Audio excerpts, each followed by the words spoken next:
Hi everyone, welcome back to Numinosophy Academy.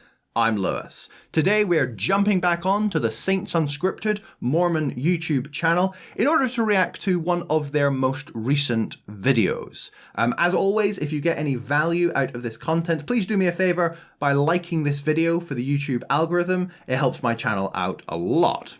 Okay, so the title of today's video is, Are there benefits to being Mormon? ? And I guess we will find out. Even if we were some kind of crazy cult, it's not a bad life. It really is. So having done quite a few of these now, I'm getting to know the presenters a little bit better. So we've got David and Justin here.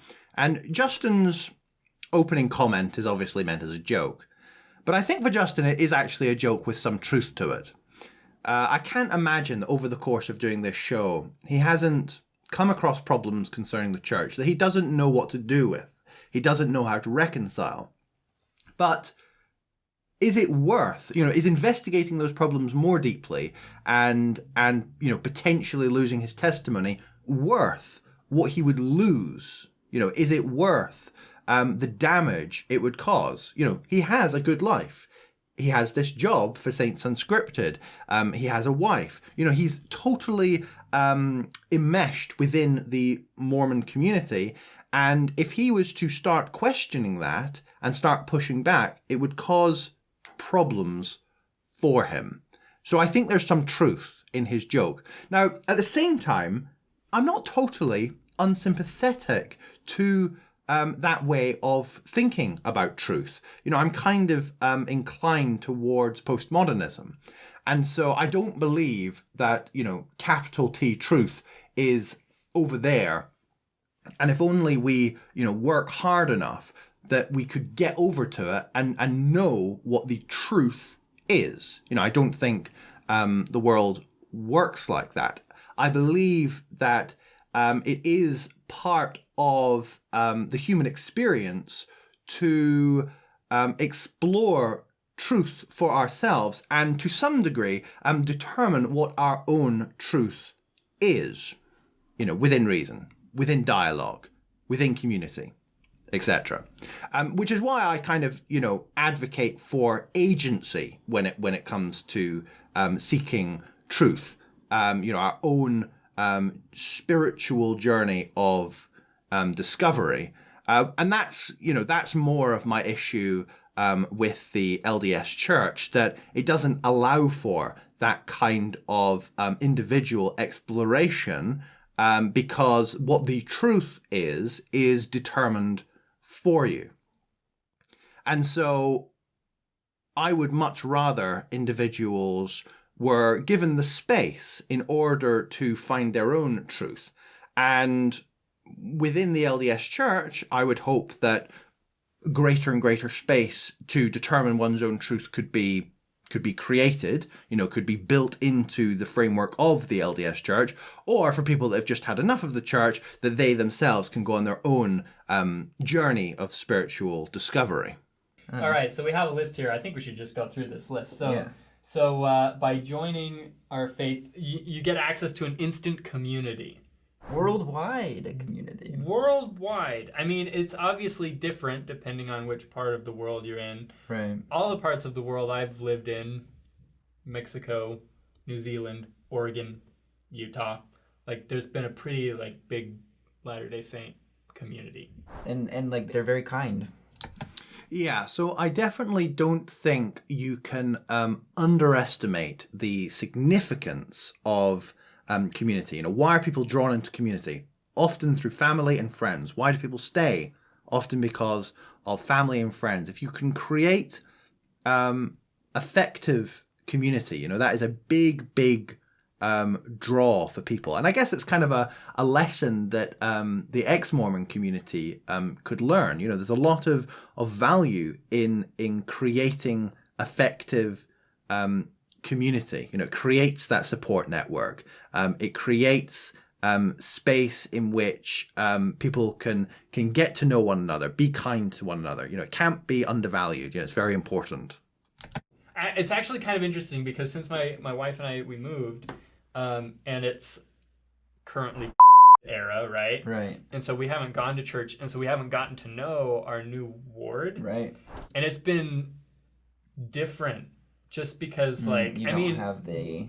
Yeah, like for the first time in a long time, we're like without that community. I mean, they've reached out to us and like welcomed us, and we can like join in on Sundays via Zoom and stuff, but just like not knowing anybody very well is different, and I kind of miss it. I'm an introvert. Yeah, in the me truest too. sense that like people exhaust me, right? Yeah. And so I thought, this is great. I love I don't have to deal with anybody. And then after 2 months of like, it's just kind of like, I just miss the love. Yeah, You know? and just Even like the support, because like I Yeah. think it's nice to be able to have like names in your mind where you can be like, oh, if something crazy happens and we need help, like on short notice, I can call this person or this. So, I mean, this is just obviously them going through a list of the benefits of what, you know, being part of a community can give you. And yeah, it's very appealing. And, you know, if you're within that type of community, you wouldn't want to rock the boat and get yourself, you know, thrown out.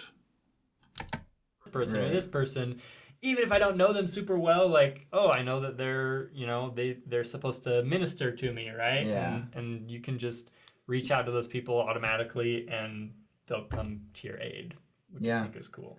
Yeah, so like the community aspect is awesome. And then on top of that, like for the youth, like the programs the church has, like weekly youth activities, leaders to support the youth, and then like the programs that like help you set goals and help, and then you get to meet people of like-minded aspirations, which really that's a huge difference, because I feel like a majority of the trouble that you get into as like teenager and under is who you are friends with.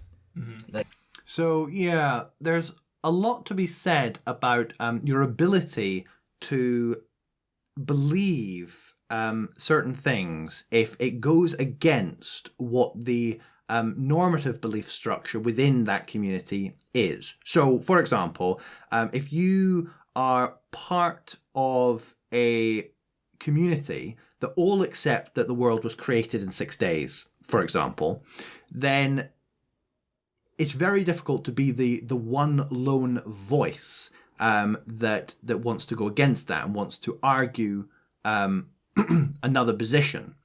So, you know, that's the power of peer pressure. There are benefits to it because if you're around very, you know, good people, then it's very difficult to not be good. And likewise, if you're around very destructive people, it's very easy to be destructive. However, you know, when it comes to the ability to kind of constructively or logically think about things for yourself, you know, be self-autonomous in your own thoughts and thinking, I would rather be part of a community which encourages and promotes the idea of constructive disagreement.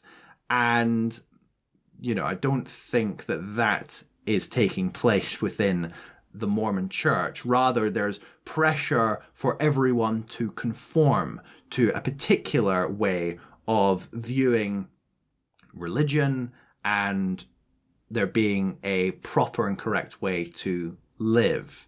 And yeah, I wouldn't want to be part of something so stifling. I would want to be part of community which promotes good disagreement. Like most of the stupid stuff people have ever done, it's because they had a friend who convinced them to do it, or whatever, you know, or you're the crowd you're in. Yep. That's why you get into a lot of bad stuff. But if you get into a group of people who all believe in Christ, or at least believe in trying to live the gospel, and just being nice to you know, it's just little things like that where you have that community of youth who all have like similar goals. And I had a great time as a youth in like the youth program. Yeah. Like we went camping. I learned how to crochet in, you know, youth stuff. Yeah, mock it all Maybe you you want. shouldn't join the church. Wow. Hey, my wife and I, we crocheted our own Christmas stockings, and they are the coolest thing. But yeah, just cool things you learn and get to do, and it's just nice to have a group of shared where values are shared. And that, I mean, other churches, I've been to youth, I went to Right. youth groups of Right. other churches, and the same thing applies there, but it's just something cool. It's All not, right. yeah, it's not an exception, but it's good. So another temporal benefit, so responsibilities, as in like your ward calling, that can be kind of a good thing, kind of can be taxing sometimes if it's, you know, Sure. if it's particular. Yeah, so I don't think this can be undervalued either. If you are part of a religious community, or any community really, and you have responsibilities within that community, you feel much more a part of it, because, you know, not only do you value the community values you, the community relies on you. And so, you know, it's an important part of structuring effective community is giving people responsibilities and tasks within those communities. So again, you know, if we're thinking about how we might structure ex-Mormon community, for example, you know, don't underestimate the importance of giving people responsibility, because it helps people feel a part, you know, tangibly of what's going on. Particularly demanding, but you do learn how to handle responsibility. Right. Well, like when I remember being a 12-year-old deacon, in my job, I was in charge of making sure the sacrament happened every week. Mm-hmm. And like, it's interesting because the sacrament is something the whole ward participates on. Like they expect it to happen, and to have a 12-year-old be the one who has to call and make sure enough people are going to be there, make sure their bread and stuff was there, make sure that everybody knows what route they're going. Like, you learn how to organize these things at a pretty young age, but you don't. I guess the negative side of it, though, is, of course, it instills the desire to conform, and instills the desire to do as you are told by the, you know, authority structures within the church. So you're kind of ingraining that way of being community at an early age, and therefore it makes it more difficult to untangle yourself later down the line. I feel like it's weird. Yeah. Like, obviously it was like stressful, but in a good way. Like, yeah. And then when you become an adult, and when my boss comes to me and is like, "Hey, I need you to do something," and it's something I've never done before, I'm not afraid. Yeah. Because I'm like, I've organized things all the time at church. Mm-hmm. Like, it'll work out. It's just something that's like, good for youth to be eased into, like being asked to do things, right? Well, and it's like giving talks, public speaking. Oh, that was a huge help. Like, that's I'm not a great one. Like, members of the church, just in general, I mean, there's got to be a study done or something, but like, just in general, I feel like we're just more comfortable with public speaking, whether or not we like it or not. That's a different. But we know how to do it, because from a young age you're going up there and giving a talk, and it's good. I think it's really important. All right, so focus on the family. That's something huge in our faith. We have the family, a proclamation to the world. Yeah, so family's super important. Big emphasis on family in our faith, and that's kind of the building block of society. I don't know. I don't think anybody can look at that and be like that. Like, that's a negative thing. I don't know. I think I could come up with some good negative reasons. So it's promoting, you know, small c conservatism, in as far as it's upholding the nuclear family, which in turn will, you know, delegitimize or even shame people that are not part of conventional family. So, you know, most obviously, if someone is part of an LGBT family, for instance, that's obviously not kosher within Mormonism. But even examples like single parent households, or households that consist of husband and wife in which there's been divorce and remarrying. I imagine that there is stigma within Mormonism in relation to those types of family units. So, you know, I would much rather advocate for a kind of culture of accepting even alternative family units, family structures.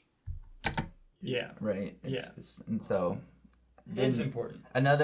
So a huge thing that like the church teaches self-reliance and how to handle your money and your finances.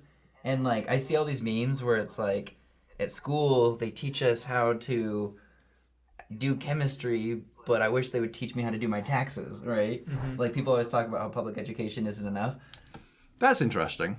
I hadn't heard that before. Yeah. Finances being taught to younger people is important. Schools should do it. They don't do it. And if churches pick up the slack there, I think that's a good thing. Now, I guess if you kind of think about it slightly more cynically, why are they doing that? Well, tithing must come into that. On one level, you want everyone to give their little 10% to the church. And also, if it's something that you're offering to non-Mormons, it's a way of, drawing people in gently. If you can offer things that appear valuable for everyone.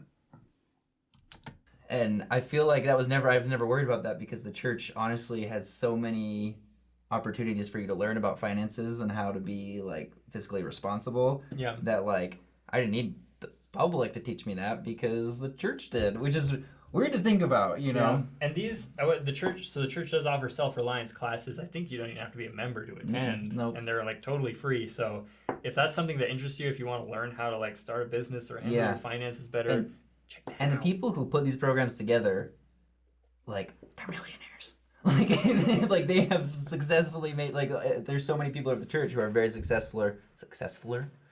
very successful entrepreneurs. So it's not like we just pulled this out of the air. Like these are really smart people who created really comprehensive programs that are free. Yeah. All right. Health benefits. Obviously, word of wisdom. We don't drink alcohol. We don't do drugs. Therefore, less alcohol abuse, less lung disease. Well, you can't be a drunk driver if you don't get drunk. So if you're ever worried about that, just become a member of the church, keep the commandment, and then you'll never have to worry about being a drunk driver. There you go. I mean, or you could just not drink at all anyways. But yes, one of the benefits of being a member of the church easier. is... There actually, I think there is a study showing that Latter-day Saints do have longer lifespans in general. Yeah, so that wouldn't surprise me. I think just being part of any religious community, or any community, I would imagine, increases your longevity because, community is really important. It means you're interacting with people. You have, kind people that are looking out for you, and you feel a part of something larger than yourself. Therefore, you have purpose. And so, yeah, again, this is just, the great significance and great importance of being part of community cannot be, overlooked. Because of their adherence to the word of wisdom. Somebody fact checked me. Sure. Check me on that because I don't want to be. I wouldn't be surprised. Another one we kind of talk about this with the self-reliance thing, but financial support. I guess even more than financial, we just have like a great humanitarian program. Right. So if something horrible happens to your family and you need. So yeah, I think the humanitarian thing has problems. It's the taking the one gold coin out of the huge amount of wealth that the church has and tossing it to the poor person in order to show how good and compassionate the LDS Church is. I actually watched an episode of Mormon Stories recently in which John Dehlin was talking about tithing, and yeah, it definitely does not put the church in a good light. People being emotionally manipulated into tithing, even though they're poor, and that's a big struggle for them. And on top of that, I've as John Dehlin says in that episode, the money that the LDS Church are making off their investments is greater than the amount of money that they're collecting through their tithing anyway. So they have a huge amount of wealth, and I don't think they're being particularly ethical in the way that they demand from people that are poor and underprivileged. And I definitely think the church can do more in that area. Demand less, do more. Need food on the table, we can help you do that. We have, the bishop's storehouse. Right. Where I used to live, we had a bishop's storehouse, like a central storehouse, like a distribution center storehouse that we would go and we would like clean it every once in a while. Yeah. And it's so cool. It's just this massive warehouse full of like food and toilet paper and diapers and anything you could possibly need, water bottles, and those things just go out to all of the smaller bishop storehouses, which are used to help people when they need food. Well, some women in the church somewhere, these old ladies, just decided that they were going to make a bunch of blankets for people that would possibly need them. And when my family hit hard times, the bishop just sent us a package from the bishop's storehouse that gave me a new mattress, because my mattress was like 20 million years old, and a new mattress and this huge quilt that I still have to this day. I've had it for like 15 years and it's so warm. And it's just like, we just have access. And like, so if you're ever in trouble, the church, they've got your back. Yeah. I mean, there's a process, like there's also self-reliance, right? Like they're not just, going to be handing stuff out to you your whole life, but it's helpful, and it's even just like mentally, it's nice to know that that's there, because a lot of people don't have that support system, and it's like if something happens, we're done. Like what are we gonna do? But like just to know that there's nice something. To know that, well, like there'll be food on the table. Yeah. Whether or not you have a job and you're making money. Like, there are resources. There are resources. Like, the church isn't just going to hand you money, but they are, like, there is food and safety. Yeah. They might hand you money if you need it, like honestly. In that second. But yeah. And they try and provide ways for you to work as well. Right. Like, so it's not just a handout. But anyways, go ahead. Well, and then for the final one we're going to list is the sexual purity, that is like a physical benefit in the sense that like if you genuinely follow the commandments of the church, you're not going to have sex outside of marriage, and that saves you from a lot of things. And we don't have to go into it because it's just kind of common sense. It's just kind of common sense, but just like okay, I'm not sure it is common sense. I think there is a lot of danger potentially wrapped up in sexually oppressive communities. I think it can hamper your individual sexual development, and there can be later repercussions for that. Not knowing yourself as a sexual being, and therefore not being able to reach a deep level of sexual intimacy with your future partner, etc. So I don't think it's as obvious as you might think. And then there's obviously the whole issues around the sexual oppression of people that do not have normative sexual preferences, LGBT community, etc. That obviously creates an oppressive climate of shame. Which is not, of course, to say that I'm, would promote sexual promiscuity. There's a middle course. There's a way of, coming to know yourself in a constructive way as a sexual being, I believe, Like having a child outside of wedlock, whether you're a teenager or older, that's always like it's just the stress, the money, everything about that. It's just I can't even comprehend it. Yeah. And then if you're a parent, and your kid is interested in the church, that alone is something that I think is very important for kid. Like if my kid didn't want to have sex until he was married, I'd be like, please go for it. Yeah, I can see why that would appeal to, small c conservative middle Americans culturally speaking, But yeah, I'm not sure I would necessarily see that as a huge positive. And every topic we've touched, there's an episode. So if you want more detail, let us know in the comments and we'll direct you. And this has been a fairly short list. There are more things we could talk about. We skipped over some things, but maybe if you're a member of the church or have benefited from our faith, let us know in the comments what those even just temporal benefits are. Again, like this isn't a join our church because we'll pay your rent type thing. It's just like... Okay, well, there we go. Thanks for watching, everyone. I guess the kind of the takeaway from this episode, as I see it, is just, community. It's a good thing. You can't underestimate all the small benefits which you can accrue over time for being part of and involved within community. Because, the opposite to that, being isolated and being kind of cut off from the world is, that's a very painful and damaging place to be. So be part of community. You can't underestimate the benefits there. Okay, well, anyway, thanks for watching, everyone. As always, please do like this video, subscribe if you haven't done so already, hit the bell icon so you don't miss out on any future episodes. Cheers again, and I will see you in the next one.